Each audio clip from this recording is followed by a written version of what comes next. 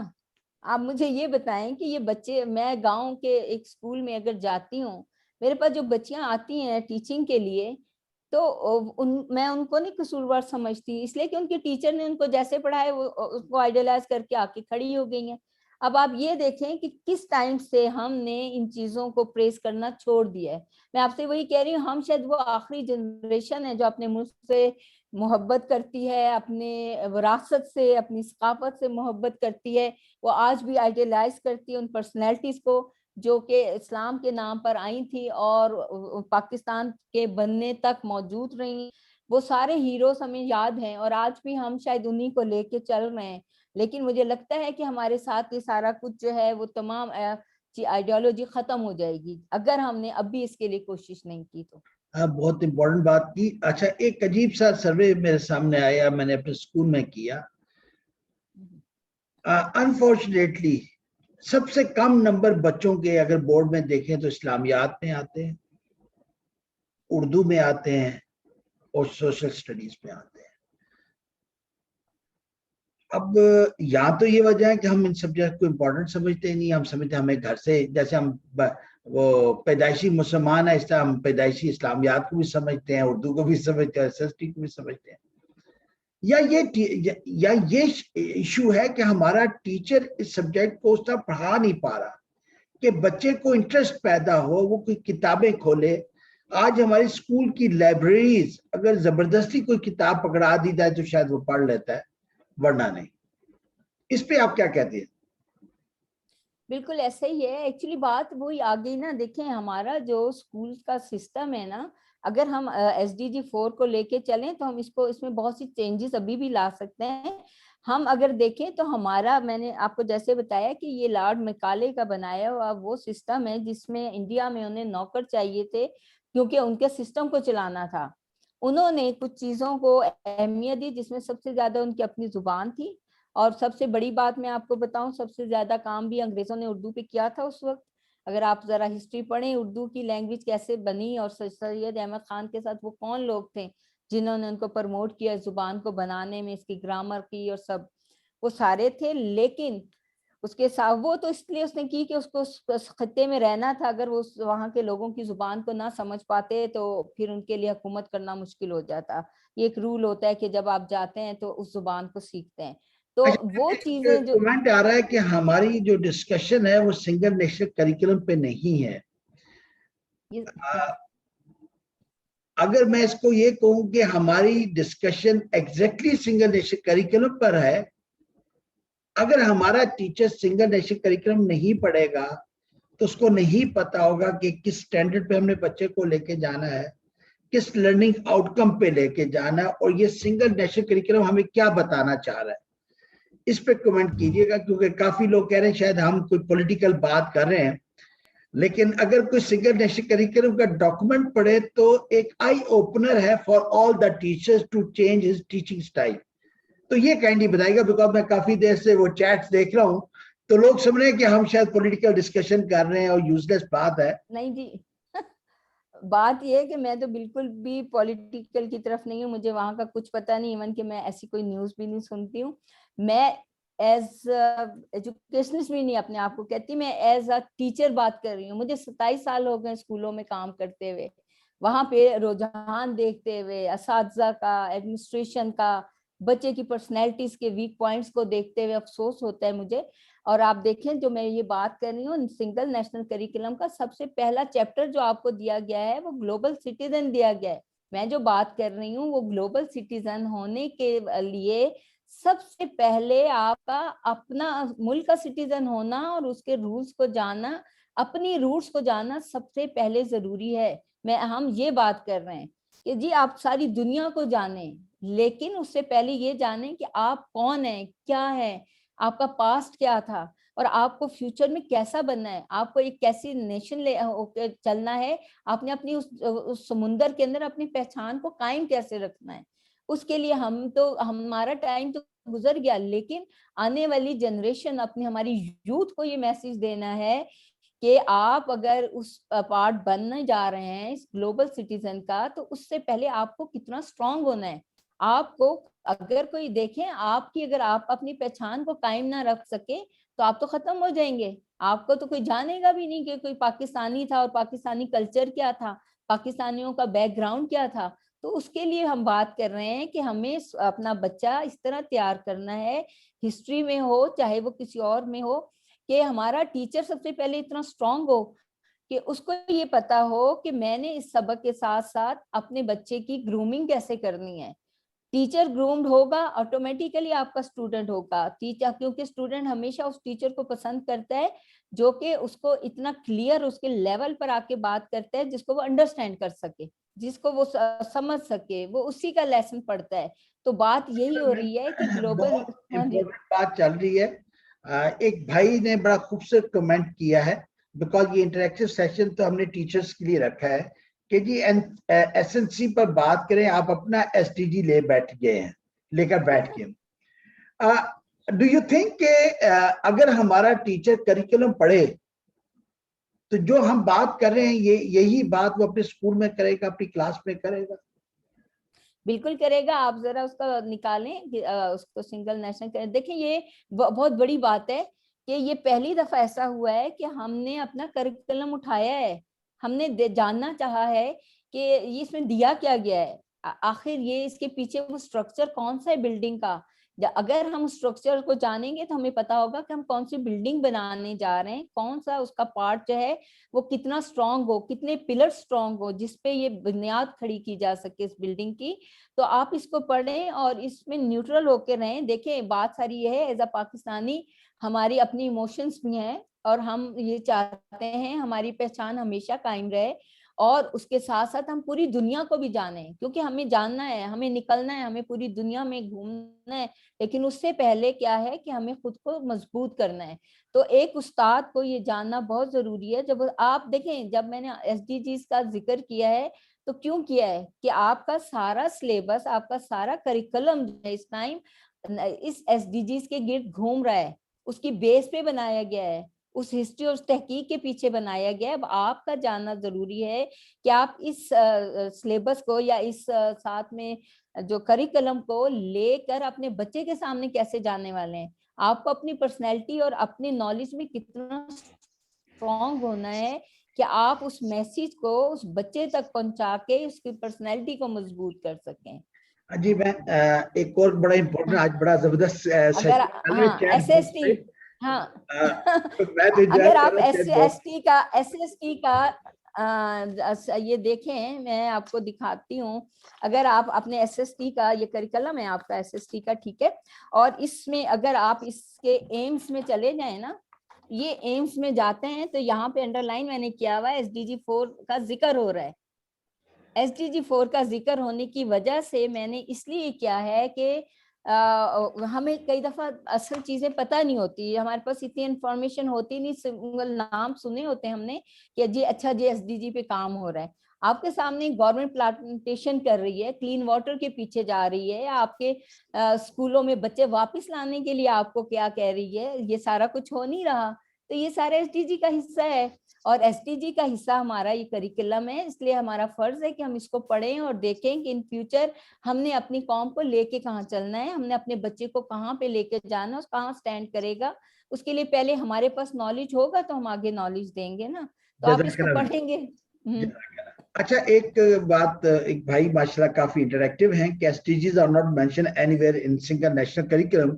اگر میں غلط نہیں ہوں تو میرا خیال ہے کہ ای سی سی ای کے ڈاکومنٹ میں تو شاید پورا چیپٹر ہی اس کے اوپر ہے کہ وہ پہلا ڈاکومنٹ تھا.